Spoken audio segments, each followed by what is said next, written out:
Got another weigh-in for you. A new product here. We've got a small and a large titanium Outrigger halyard teaser guide ring. The titanium is sitting here next to a few stainless rings and a few glass rings. The glass ring is a pretty good option, okay?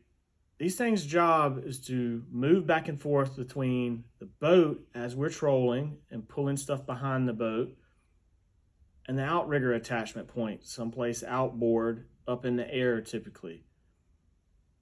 This thing's job is to redirect a line pass through and be able to manipulate your pull angle of your teaser. A teaser is simply something that is meant to attract fish into your spread. So instead of a release clip here to release when a fish is hooked on a bait or a lure, this thing is just there to raise fish or bring fish in. One of the issues with the glass ring, if you look really closely, the interior is not concentric. What that means is it's not perfectly round. So if you can imagine this thing being suspended between the halyard line, moving back and forth, and having a second line passing through under pressure, moving back and forth, there's going to be a sweet spot that the thing finds to settle itself into. So this thing is more of an oval in some direction, and that is where your teaser line will end up running. And it's actually a pretty cool bellwether. If you walk around on the docks at a marina and you see somebody's guide ring that's got a groove worn into it, you know that that person pulls a teaser a pretty good amount. So the welded ring is a bit more concentric, a bit more round, but it too has got a welded joint there. So it's got some portion of the inside of it that's not smooth.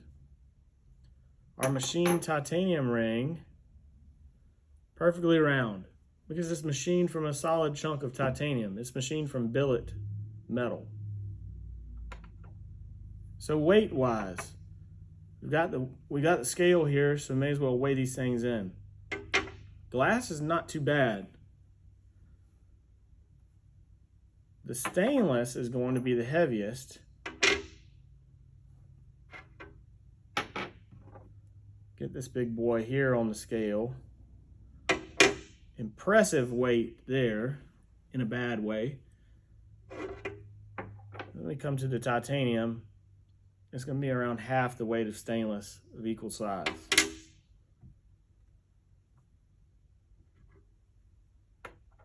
So let's throw one of our smaller ones in. The inside of the smaller size we have here is 5/8. This is a Sharpie. I'm sure everybody's got a Sharpie laying around, right?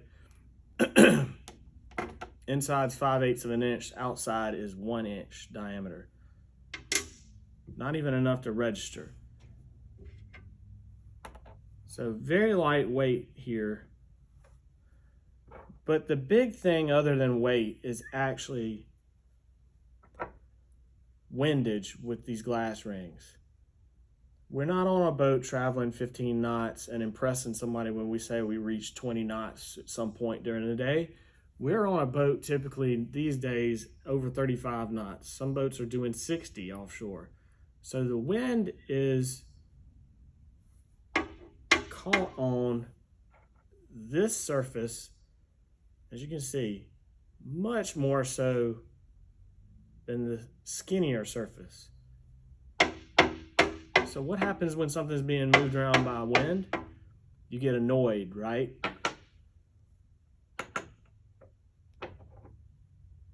A little bit is the case with the stainless, because you have weight being transferred back and forth, energy stored and released over and over and over and over. So we're out to solve that problem with the titanium. But we're also solving the problem of looks, because not only can we do the cool anodizing pink, light blue, blue, green, purple, yellow, or leave them bare, no anodizing, just polished. Not only that, we're not going to be looking at less stain. Another way of saying less stain is stainless. These welds especially are where oxidation and staining start. But the stainless will eventually stain.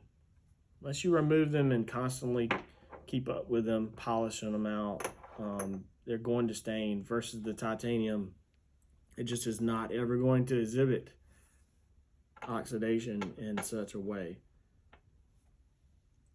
So, hope you can appreciate what these have to offer for you. And you probably will if you appreciate the details and don't just settle for what's been out there and what obviously works in the past, but can be improved upon. So thanks for watching, and stay tuned for more of these types of videos where we show off the details and the difference. Thanks.